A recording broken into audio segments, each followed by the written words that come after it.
There we go. Forgot to turn my mic on. What's up, guys? Welcome to my replay viewers. Thank you guys so much for jumping in and checking out my broadcast. Sorry I missed you live, but so glad you guys took some time to check it out. What is up to my live crew this evening? Great to see you guys on a Sunday evening. Glad to have you here. I appreciate y'all coming in to hang out with me on this Sunday night. Good to see you, Brian. What's up, man? It's nice to see you, Alexis. Good evening to you, Brianna. Nice to see you, April. Nice to see you. Y'all are awesome, and I appreciate you. I got a bit of a straight talk conversation for you guys today, or some real talk. We're going to talk today about how to bounce back after a failure or a disappointment in your business. I was having a conversation with a group of entrepreneurs actually just a couple days ago on Friday morning, and the question was asked to the group, how many of y'all have failed at a launch or at a big, something that you were pursuing and growing and building in your business? How many of y'all crashed and burned on something? I'm like, oh yeah, heck yeah. Absolutely. I have crashed and burned on something like that. And so I got thinking about that kind of over the weekend, and I was thinking back to some of the moments in my world where I have crashed and burned on some things and kind of looked back to those moments, but just also, when I talk about failure or disappointment in your business, it doesn't always have to be these massive losses or a massive failure. Just sometimes some nitpicky disappointments can really, really rattle you. And I've had a few of those over the past few months, actually. Just some stuff that just came up that was a disappointment.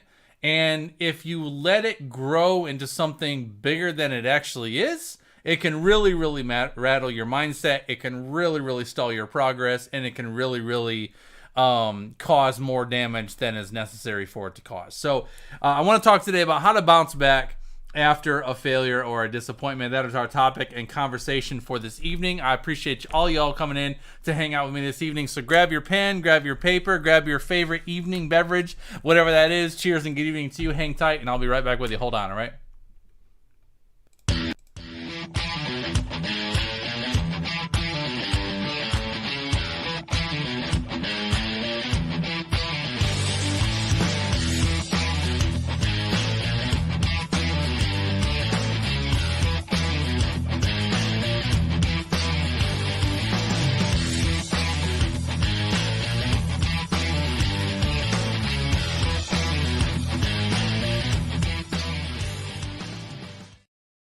Y'all, Justin Kaplan Pro is my name. JustinKaplanPro.com is my website. I'm a startup business mentor and a branding strategist that specializes in helping startup entrepreneurs turn your passion, your gifting, your ideas into a profitable and scalable brand, leveraging the power of social media marketing.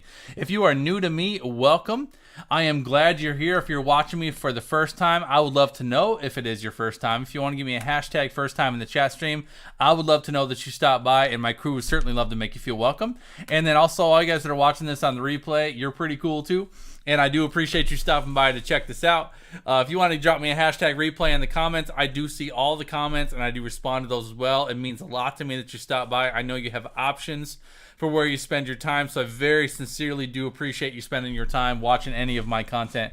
So I want to be a good steward of that. And on that note, I do not waste my time, and I choose not to waste yours. So I'm going to jam right into what we're going to be talking about today, which is how to bounce back after a failure or a disappointment. I would love for you to put this in the chat stream if you are paying attention. This evening, you can say this out loud if you want to. Disappointments happen, and it's okay when they do. I think it's important to come to that realization and to kind of accept that disappointments and failures will happen in your business, because I think the minute you stop trying to prevent them from happening and you're willing to embrace the disappointments and the failures that come along, you can learn from them quicker and you can move past them. More importantly, you can move past them quicker. Disappointments are simply a part of being a business owner. It doesn't matter if you are the most successful marketer, creator, coach on the planet, or if you're just getting started. Disappointments happen to everyone, including me. I've been in business for almost 8 years, and I still have things that are frustrating, disappointing, things that don't go my way. It's going to happen. I've been in business, like I said, I've been in business for almost 8 years. I have done, I would say dozens, but probably even more than that, probably close to hundreds of launches. I've created, hundreds of products, programs. I've put my hand and my brain to every facet of marketing that you can possibly imagine. What I've learned through all of it is that disappointment does not discriminate. I mean, you can put that in the chat stream if you want to. Disappointment does not discriminate. It will literally take the launch or the idea or the opportunity that you pour your heart and your soul into, the one that you were certain would be a smashing success, and it'll turn it into a complete flop, leaving you disheartened and totally confused. Well, it would seem like that anyways. And if you've ever had a launch or something that didn't go as well as you expected, I'm sure some of y'all can relate. Like, how many of y'all can relate to putting your heart and soul into something and putting it out there, and it just didn't pan out the way you thought it would? And then then all the questions come in, right? All the insecurities, all the doubts pour in. So the question is that I want to answer today, and what I want to take you through today, is how do you move on from those disappointments, and how do you make sure that the next opportunity that you step into, or the next idea that you pursue, you blow that one out of the park. So we're going to get to that. But first, before I dive into that piece of it, I want to kind of set this up for you, because this conversation today evening, like I said, this is going to be straight talk, real talk. The conversation that I want to have with you this evening, I'm not going to give you tactics, or I'm not going to give you like a step-by-step process that I personally use to recover from a struggling launch. I've shared launch processes and product development and marketing tactics, hundreds and hundreds of times over all the training that I provide online. But what I really want to give you today is a bit of a shift of the mind. And I know you might be thinking, but Justin, what I need to know how. I need to know where to go from here. That's what I want. It may be what you want, but it's not actually what you need. And I'm going to challenge you to trust me on this one. So what I want to talk about tonight is about the mindset that you need to have in order to recover from a disappointment, because I know the dark places that disappointment can take you. You know exactly what I'm talking about, right? When you spiral down that deep, dark abyss of drama, lies, and insecurities, and you convince yourself that, you're a complete failure that will never amount to anything. That doesn't sound familiar, does it, at all to anybody? Where you're questioning whether it's really possible for you. Am I capable of doing this? Have I burnt out? Right? I'm sure you probably have all been there. If you haven't been there yet, just wait. Your time will come. No matter how long you've been at it, you will have those moments where you feel like, what, I just don't know if this is possible for me. I've been there. And it doesn't even have to be, like I said, it doesn't have to be a launch. It can be something that you just put your effort into in your business, and it doesn't turn out the way you had hoped, and then you feel defeated and you feel like a failure, or maybe you feel like you're not cut out to be an entrepreneur. Maybe you feel like you're not capable or competent enough to build a successful business. Like, just maybe this whole entrepreneurial game isn't for you. And I don't want you to feel like or think any of those things, because they're all lies straight from the pit of hell. As with anything, practice makes perfect. And it's always good to be reminded that managing your negative thoughts and the emotions that come along with a failure or with a disappointment play a huge role in being a successful entrepreneur. That is why I believe that I can give you all the strategies in the world and tweak your sales page and change up your content strategy and do this and that with your social media marketing. But the most value that I can offer you on this topic and in this conversation tonight is to get you right in your head when things don't go as planned, because the faster you can bounce back from a disappointment, the more creative then you can then be, the more productive you will be, the more efficient you will be, and the more you can truly lead your business in a way that makes you feel really proud of yourself.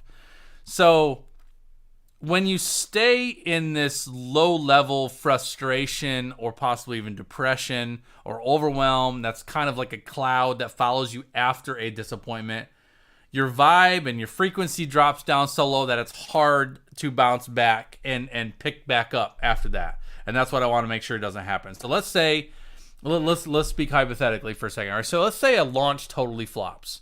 Let's say you pour your heart and soul into creating something, and it doesn't pan out, the thing totally flops. You're understandably heartbroken because you poured your soul into it. And the first thing you do is, if you're like me, you look at the metrics. Every time I put something out there that didn't go the way I thought it was going to, the first thing I'll do is I'll look at the metrics. And I'm asking myself all the questions like, all right, what did I love about this launch? What worked well? And then what did I not enjoy about it? What worked? What didn't work? What do I want to double down on next time? This project was legitimately a lot of work and ended up being a significant disappointment. So I give myself, some time to kind of analyze it. But this is the first challenge that I want to give you on the heels of a disappointment. Is I'm going to challenge you to give yourself 24 hours or so to be bummed, to be frustrated, to be irritated, to feel defeated, and that's totally okay. Like, I think a lot of people will not tell you that. And I think you have to allow yourself to express that first. Because I'm not a robot, right? So, if I pour my heart and soul into doing something, creating something, or building something, and I put it out there, and it doesn't produce what I want it to produce, obviously I'm disappointed, right? Obviously I'm frustrated at that. So I think if I act like everything's fine, and if I act like it doesn't bother me, I'm automatically doing myself a disservice because I'm not being honest with myself. So this is the question this is the challenge that I would give you first of all, if you're dealing with this, or if you've dealt with this recently, or if you're going through it right now. When you have a massive failure or a disappointment in your business, the first challenge that I would give you is to simply give yourself 24 hours to be irritated by it. If you need to, whatever emotion comes up with that, if you need to be frustrated, if you need to be irritated, if you need to be bummed out, whatever that is. And I'm not here to say that you can never ever feel a negative emotion. I'm just here to say that you cannot stay there, right? So one thing you might be surprised to hear me say is that, if you need to have that little pity party, you've got 24 hours to do so. Pity away. Go there, do whatever you need to do, sleep a little extra, take a day off. I will tell you, usually when I've had some really frustrating experiences in my business, or I've had something that I poured my heart and soul into that didn't pan out, usually what I'll do is I'll take a day off.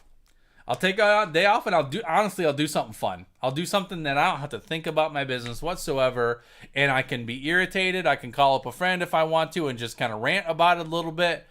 But I need that time just to decompress and get it out of your system.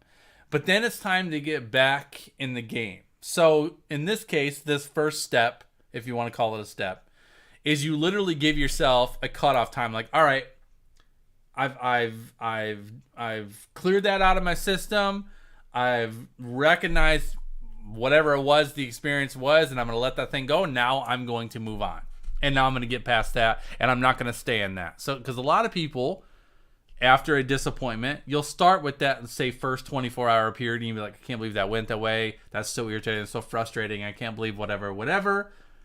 But then you don't give yourself a cutoff point in your mind. So the next day it snowballs. Now the second day you feel a little bit worse because you haven't given yourself basically a deadline for your frustration. So 24 hours is it. All right. Now here's another thing I want you to think about.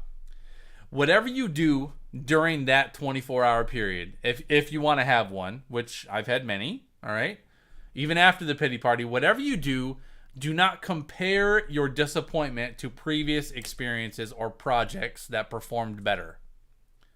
I repeat, do not do that. All right? I hear it all the time. Why didn't this work? Something's wrong in my business now. It must be broken. Last year when I did this, it worked so much better. That will happen. I'm telling you as an online marketer, y'all, you need to understand that with every ounce of your being that bad experiences will happen. Failures will happen. Disappointments will happen. They just do. It's a part of the game. Welcome to entrepreneurship. I've had many of them, and I'm sure I will have more as I go along in my entrepreneurial journey. Every peer that I've ever experienced, that I've worked with, has had them, whether they admit it or not. We've all had bad launches, bad experiences, failures in our business. It's going to happen. So what is more valuable than saying, well, this didn't work out as well as it did in the past? A better question is to ask yourself, what can I do differently next time? What can I learn from this? What would make me excited to start creating this next opportunity? How can I serve my audience in a bigger and better way? And you look for ways to learn from the experience that you just went through, but then come back and try it again differently or better. You need that looking forward is important because sure, you can look at the past launch in the debrief kind of way and say, all right, this launch we did XYZ. But the last launch we did this XYZ. In addition, we did these other things and we decided not to do this time. And you can kind of compare. But what I don't want you to hear, or what I don't want to hear you say is, what's wrong with me? or what's wrong with my business, or maybe I'm not as relevant anymore. Maybe my time has passed. Maybe I'm not cut out for this. Maybe people have moved on, or whatever that looks like for you. Thinking something is broken in you or in your business because of one bad launch or one bad experience or one big disappointment is just not the truth, and you can't live there. Instead, here's a great question to ask yourself. What would get me excited about creating a new opportunity for the next time that I launch? Or what would get me excited about taking what I've learned from this one and trying something else that's new? That finding that opportunity, that silver lining, if you will, from your experience is a good way to move you out of that pity party mode and into, all right, I'm a business owner. I need to be a good steward of this business. I need to learn from what I just went through, and I need to try something else. I mean, y'all listen. The world of marketing is literally, so much of it is trial and error. I mean, you've got to continually try stuff. You got to continually reinvent yourself. You got to continually find ways to capture the attention of your audience, because the world evolves, does it not? I mean, can we all agree on that? The world is continually changing. The world is constantly updating. I mean, when I think about just, what was it, 6 years ago? What was it, 2015? I guess it's been more than that. So 2016, 7 years ago, a little platform called Periscope was developed. The first ever live streaming platform, and it took the world by storm, and we were all shocked and awe of what this live stream platform could do for us. And then if we lived it, we rode the wave for a few years, and then all of a sudden, poof, Periscope's going down. And we're like, oh my gosh, what are we going to do? Periscope's going down. So you shift and you pivot, and then you go to Facebook Live or whatever you went to, and then all of a sudden podcasting's happening, and then all of a sudden, Clubhouse is happening, and blogging, and all the different things. There's always something happening in the world of marketing. So you have to be constantly willing to try new things. And if you're not someone that gets excited about trying new things, entrepreneurship may be a challenge for you, because you're never comfortable.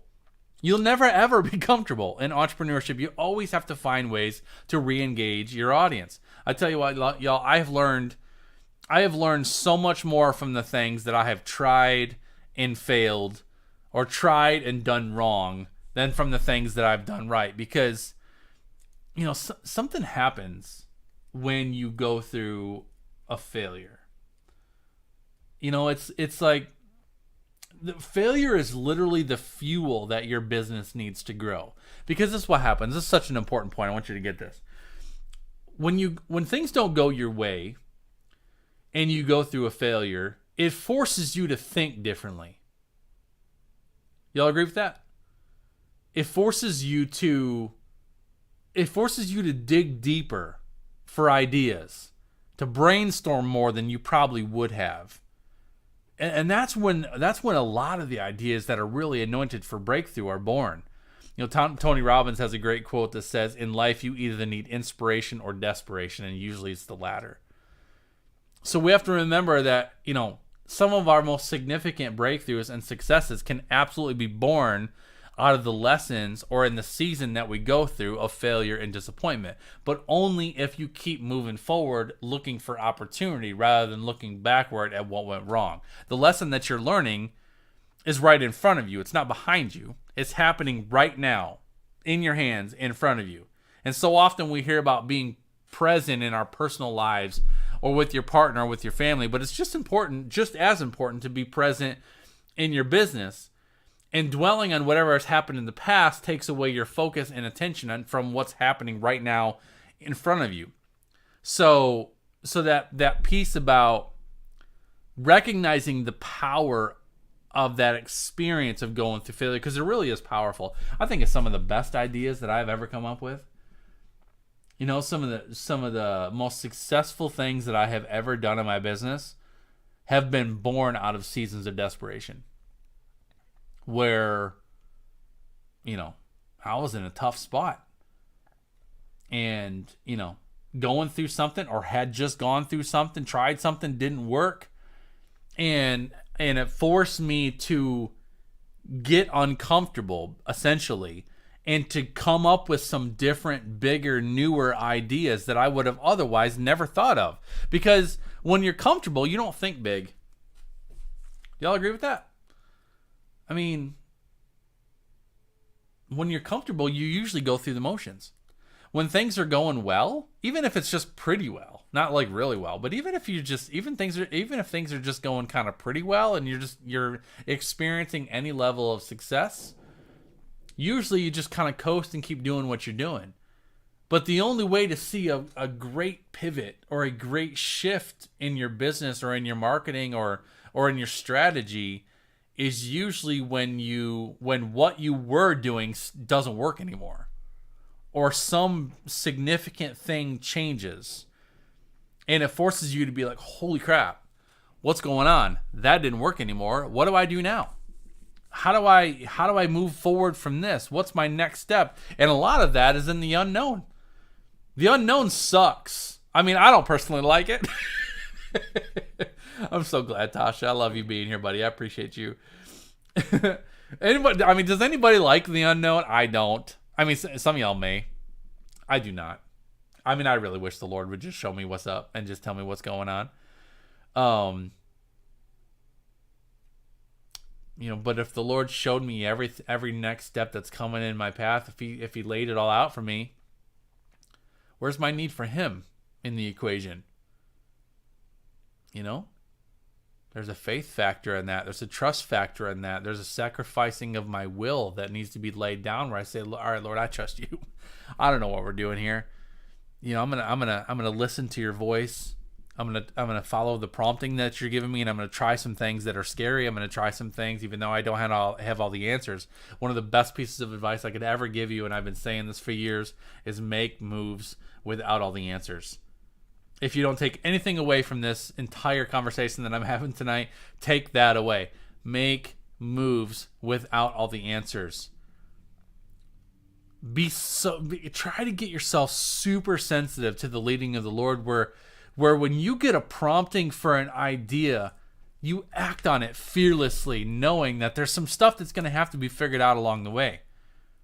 I mean, if we think about, just the last few years of going in and out of COVID, if it's taught us anything about our business, that sometimes you just don't know how things are going to shake out, and that's totally okay. So for me, when I look at the last 2 years of going through all the things that COVID did to our world, some stuff felt weird in my business. Strategies that I've used for years and years that no longer worked, processes that I had put into place I couldn't do anymore. Man, a lot changed, but I had to adapt to stuff, and I had to try some things. I had to change some things. And I hope you hear what I'm saying. I had to change up here. My perspectives of my business had to change.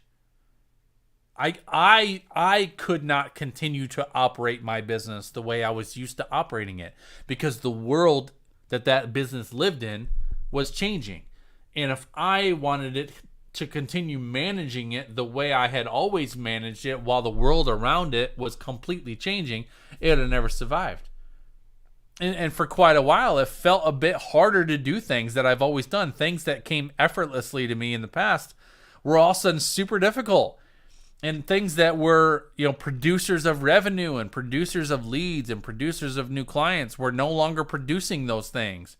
And I really just wasn't sure what was going on. And the thing is, what I could have done is I could have just looked back at like 2018 and 2019 and said, man, my business was so stronger then.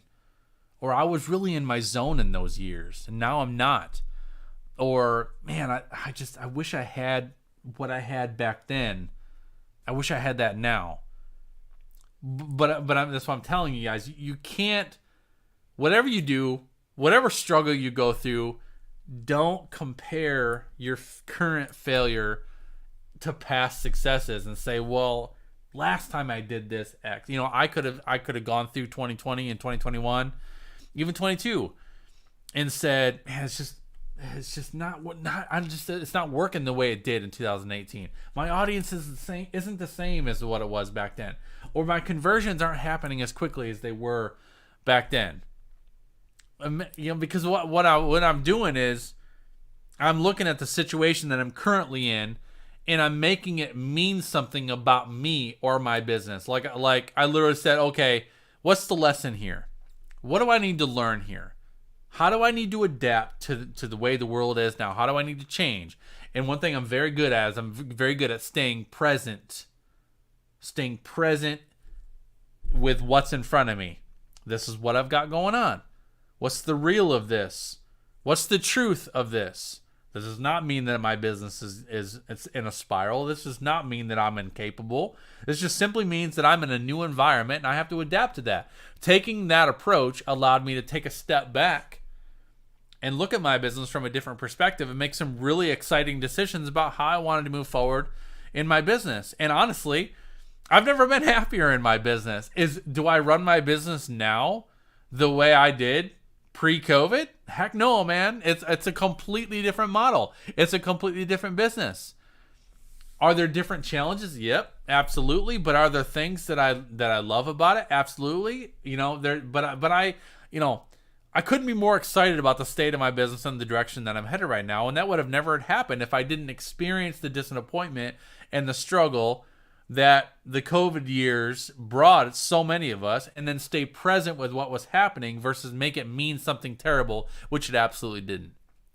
So if I can give you one other huge piece of advice from this conversation today, y'all, it's that when things don't go as planned, whether it be a launch, some kind of promotion, some kind of opportunity that fell through, don't make it mean something that it doesn't. Don't make it bigger than it is.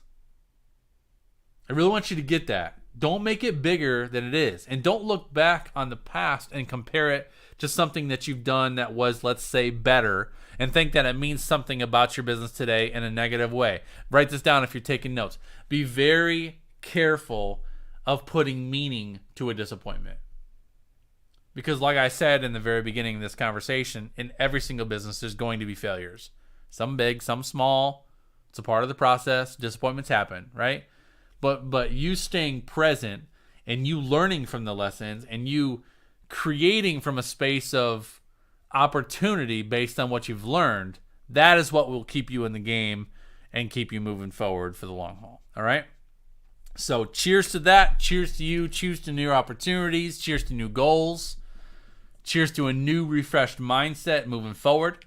That's what I got for today. Hopefully that was encouraging for you guys. A quick FYI note before I bust out of here.